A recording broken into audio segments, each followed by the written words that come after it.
Today we're going to talk about Chapter 2 in the ACE book, The Principles of Motivation and Adherence.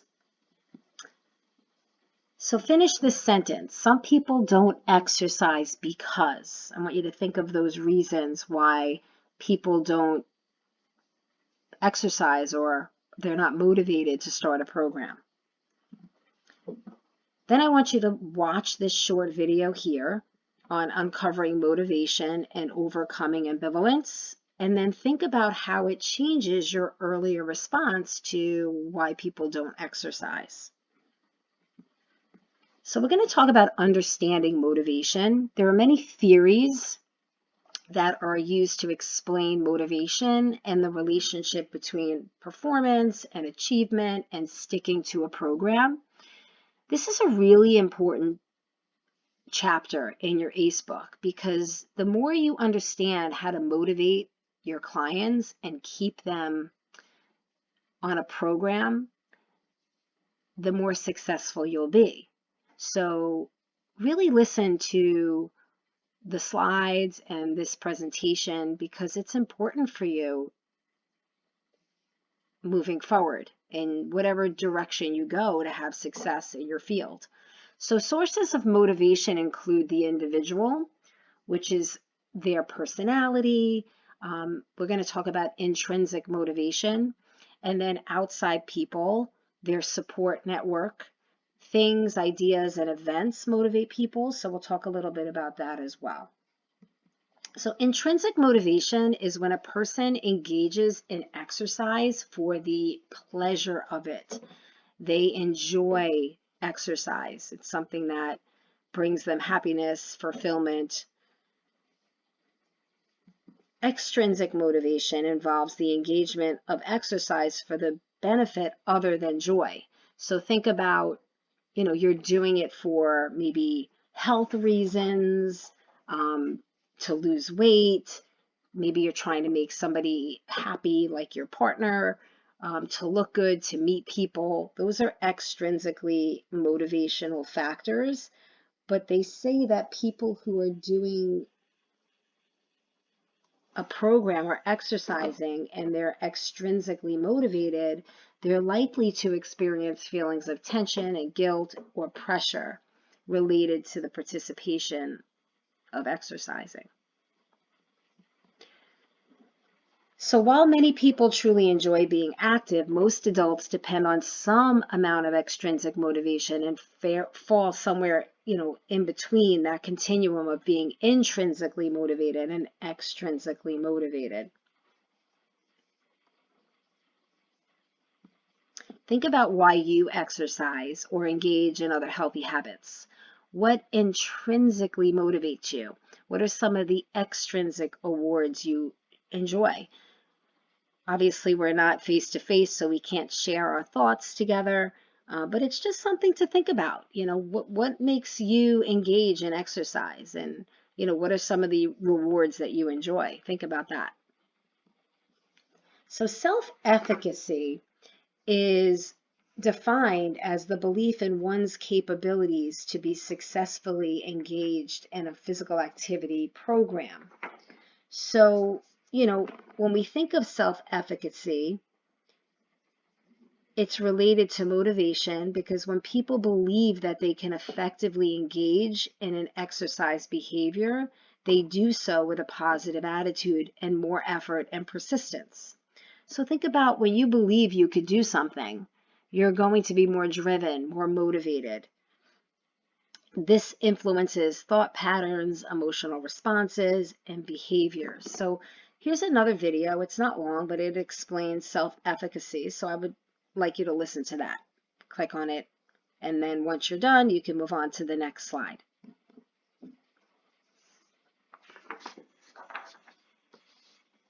So how do these two concepts relate, self-efficacy and motivation? So personal trainers should use communication and awareness to be in touch with thought patterns of their clients.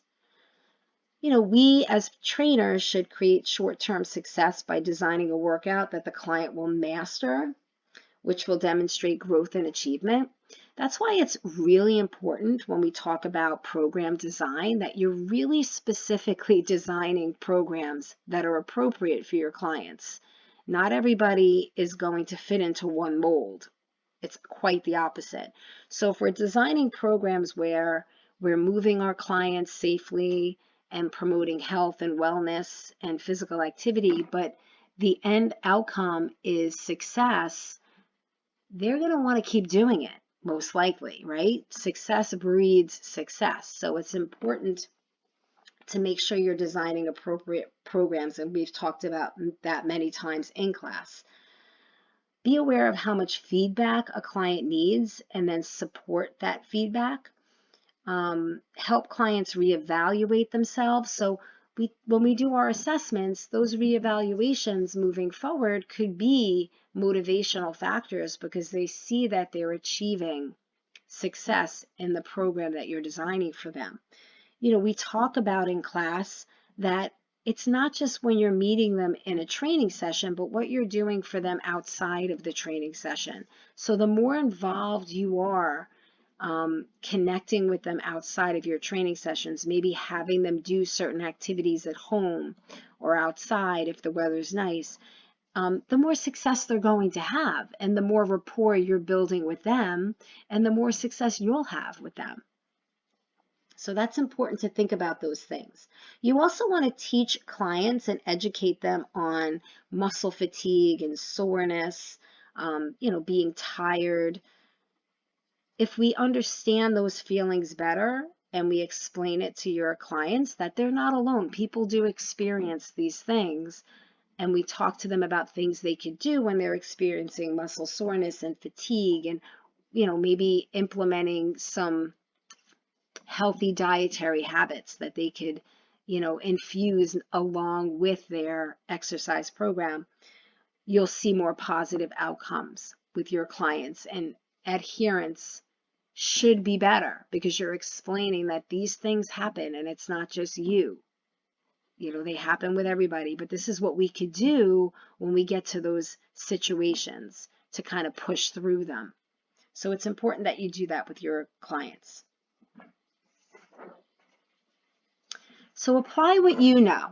So building self-efficacy by choosing the right assessment. So there are 4 key questions. What are you doing to combat the issue from the very start of the program? How do assessments make you feel? When a person is out of shape and overweight, what is the likely result of assessments? What strategies can you take to make each client leave the first session feeling good and looking forward to being part of the program? So really think about that. Again, it's not a one-size-fits-all approach when we talk about assessments. And actually, in the ACE training manual, they recommend maybe it's not appropriate to do certain assessments the first session, or assessments at all the first session. Maybe the first session you're getting to know your client, you're having a sit down, you're going through paperwork, you're going over goals, you're going over past workout experiences, what they're doing now, how their workload is, how their stress levels are, how much sleep are they getting, what are they eating on a regular basis. Again, we're not dietitians, so we can't prescribe certain dietary foods, but we could recommend healthier choices that they could swap in and out. Sometimes you may find your client's not eating enough. They're skipping meals, and then they're coming to you and they're tired and cranky. So it's a really good time, the first day you meet your client, the first session, is to get a lot of information. Maybe you're orientating them with the gym. You're talking about different pieces of equipment. You're putting them on a piece of equipment and showing them how to use it. You're not necessarily going into a workout session. And maybe there are some assessments that you could do the first training session. Maybe it's the functional movement screen. Maybe it's a flexibility assessment. Maybe it's a cardio assessment. When we talk about somebody that's out of shape, overweight, sedentary, maybe the body composition assessment isn't the best assessment to do the first day. Maybe skin fold isn't appropriate at all, and we just use a bioimpedance device. We want to make them feel comfortable. And if somebody's out of shape and overweight and we're pulling and pinching subcutaneous fat on their body, they're going to feel really uncomfortable. So it's important that you as a trainer think about these things when you're, meeting with your clients for the first time, like what is going to be appropriate for them. Here's an activity. It's a case study. I actually am going to post this on Blackboard under this week's assignments, and I want you to answer the questions that are at the bottom of this case study. So I want you to read through it. It's talking about Bill, and he's sedentary. He's at his desk all day. He wants to start working out because his doctor recommended he needs to reduce chronic conditions that, are impacting his health. He's reluctant but willing, and he's approximately 30 to 40 pounds overweight and has not exercised in 5 years. So I want you to answer those 2 questions for your homework assignment this week and submit it through Blackboard. Maintaining client motivation. So it's important for any individual who participates regularly in a physical activity program to implement strategies to prevent the occurrence of relapse. I do this all the time with my physical education classes. When they're setting a goal, I ask them what obstacles they feel they may encounter along their journey. Because if we know that these obstacles could occur and we strategize for them before they occur, when it happens, we have a strategy in place, and hopefully we sail through that obstacle easily and keep moving forward. Now, sometimes relapse happens. That's a normal thing that happens in life. But the more prepared we are, like I said, and we have plans in place to, combat an obstacle, the more successful we'll be. But I also do tell my students, and you should tell your clients as well, that sometimes things are unforeseen. We hit an obstacle we didn't think about, and it sets us back. We just have to reevaluate what happened. Think about, why did I get thrown off course? What happened, and what can I do moving forward if this happens again? So talking to your clients about relapse and setting strategies in place for obstacles that may happen are going to, one, again, make them more successful if something happens down the road because there's a plan in place, and 2, make your training sessions more successful because they have a plan in place. They're not going to relapse and not, and fall off working out. Again, they might, because life happens, but that's where rapport and communication, and not just having your training sessions once, twice, 3 times a week, but talking to them outside of your training sessions, sending them messages, keeping that connection open throughout the week, not just when you're training them for a half hour or an hour. So when we think about relapse, here are some of the common obstacles. So schedule changes. Sometimes people have vacations in place and they go on vacation, and that's a setback. Illness, they're, unexpectedly sick. Financial changes, they can't afford training anymore. They can't afford the gym. Time and, prioritizing their schedules. So I always say to my students, and you could say this to your to your clients, get a planner. Like, it helps if they have time management issues or they're so overwhelmed with their weekly schedule. Let's get a planner. That's like your homework for, this week. And we're going to sit down and we're going to write down, where you could fit in time for you, because it's really important to stress that it's, something we should be doing on a regular basis is taking time for ourselves. And that includes you guys as well. Another obstacle could be dislike or dissatisfaction with the program. And then there's just unexpected events that happen in life, right? So strategies to maintain client motivation. So there are 4 key strategies this chapter talks about. One is social support, and that's an important coping strategy for relapse prevention. So having a support group from your friends and family and colleagues and letting them know, like, my goal is to exercise, my goal is to eat better.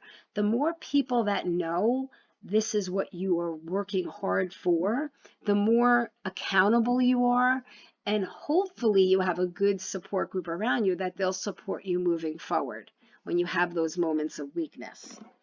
Assertiveness is defined as being honest and straightforward, expressing one's thoughts, feelings, and beliefs.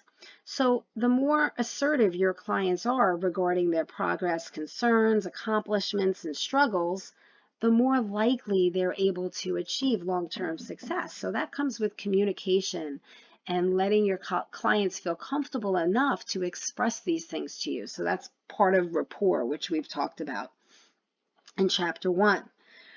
Self-regulation. So personal trainers should strive to teach their clients to become effective self-regulators of their schedules, their time, their priorities, their behaviors.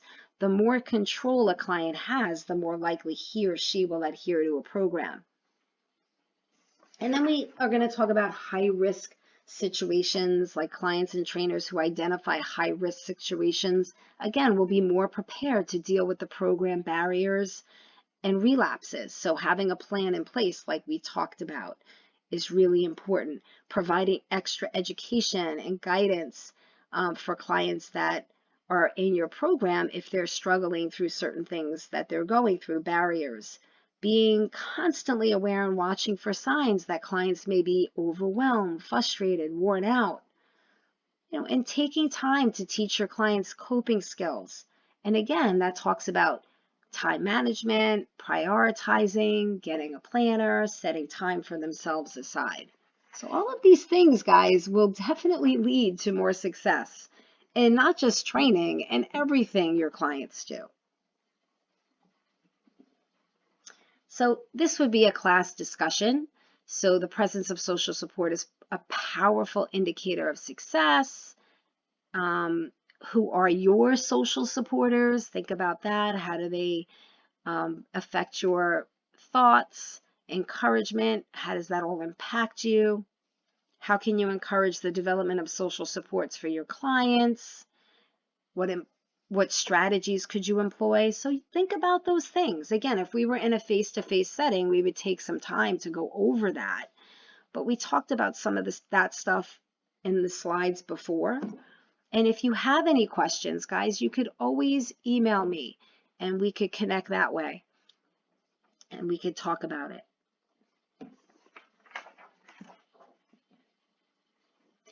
Factors influencing exercise participation. So research shows the following factors influence a person's decision to engage in exercise behavior.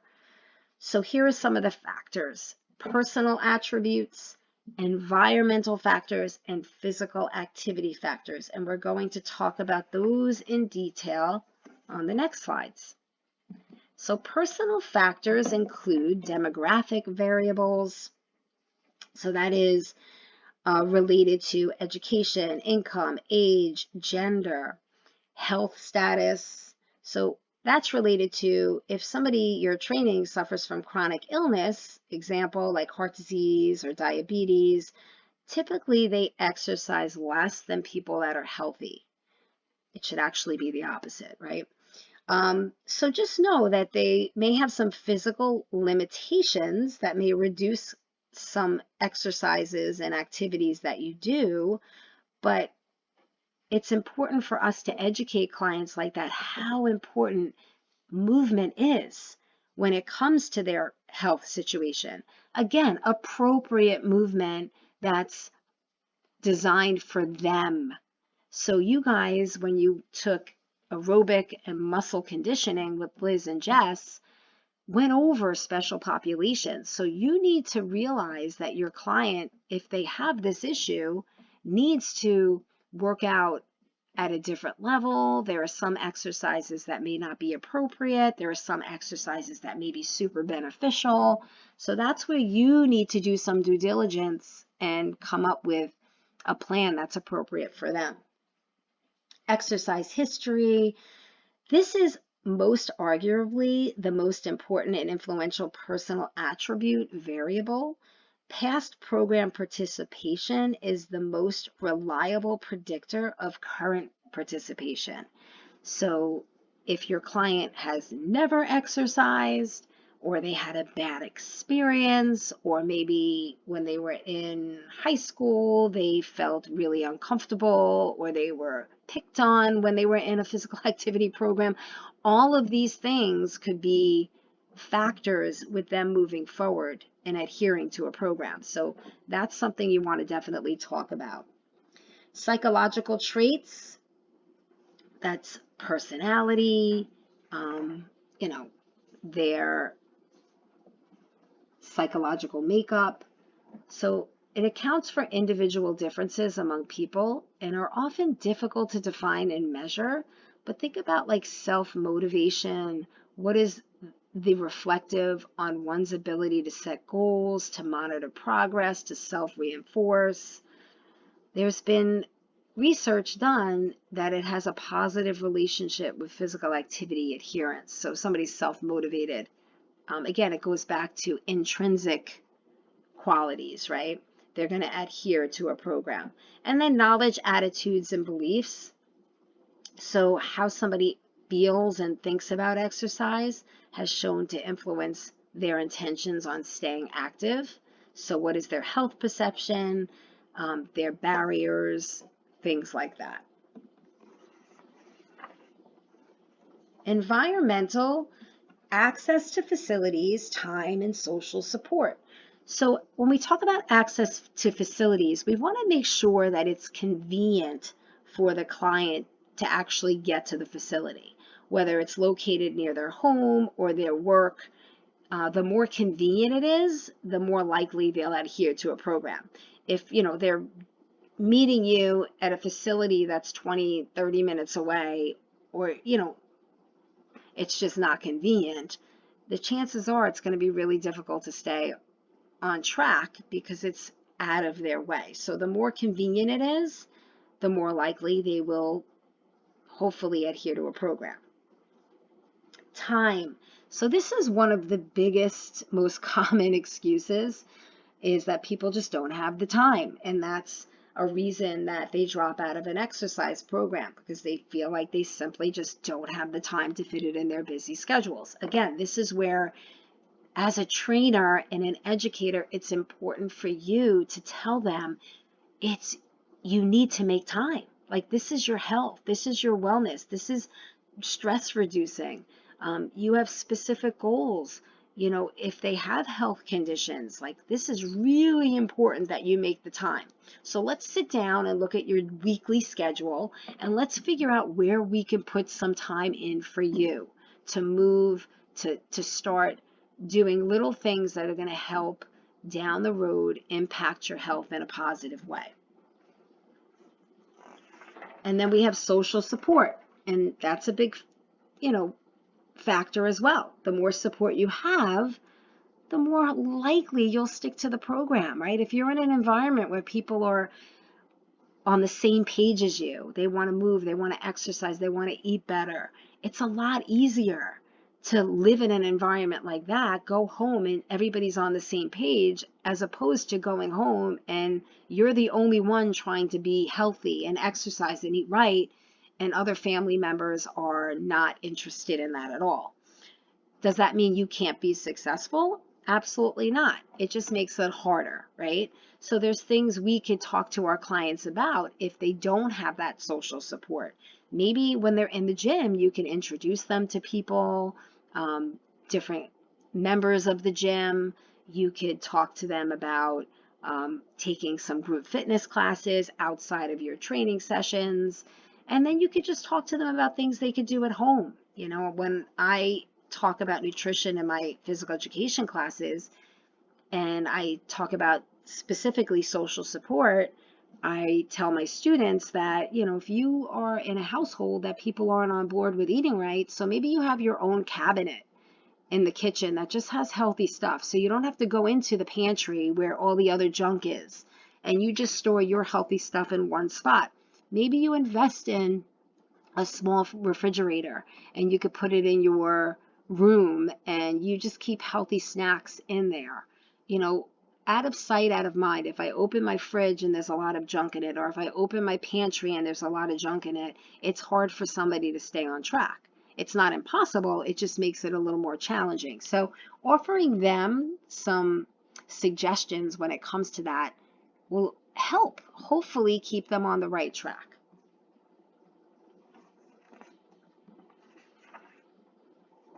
And then there are physical activity factors. So intensity, when we talk about intensity, and this again goes back to designing programs that are appropriate for your clients.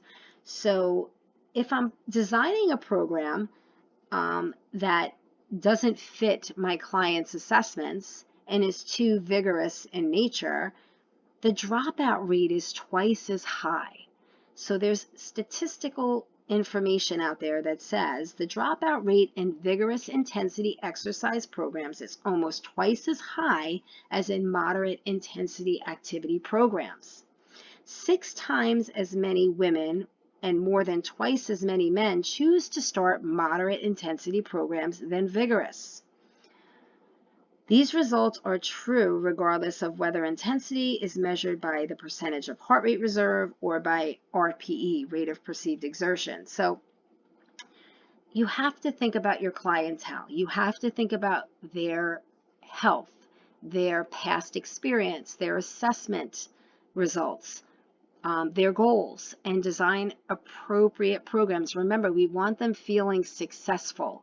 We don't want them leaving feeling, oh my gosh, that was absolutely crazy hard, intense, I don't feel good, because they're not going to want to keep doing it. You may have a small clientele that likes to be pushed like that are ready to be pushed like that.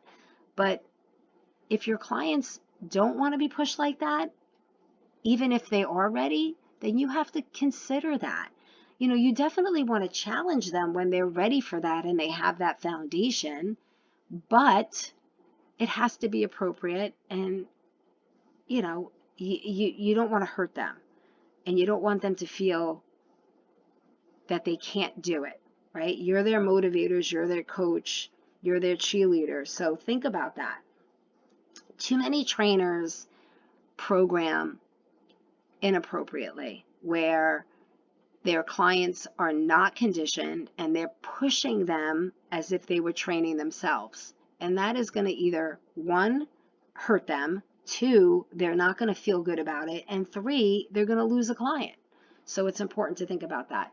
And then injury. So there's a reliable relationship between physical activity and injury. The higher the level of physical activity, the higher the risk of developing an activity-based injury. So, you know, you need to think about that. Injuries that occur as a result of your program participation are directly related to your program losing a client. So, you know, you have to be appropriate when designing these exercise programs. Think about all of those variables we talked about so many times. So summary, maximize the experience of clients to increase program adherence. So think about all of the things we spoke about in this PowerPoint. People who enjoy physical activity are most likely to continue. So do things that make them feel good, that make them feel successful.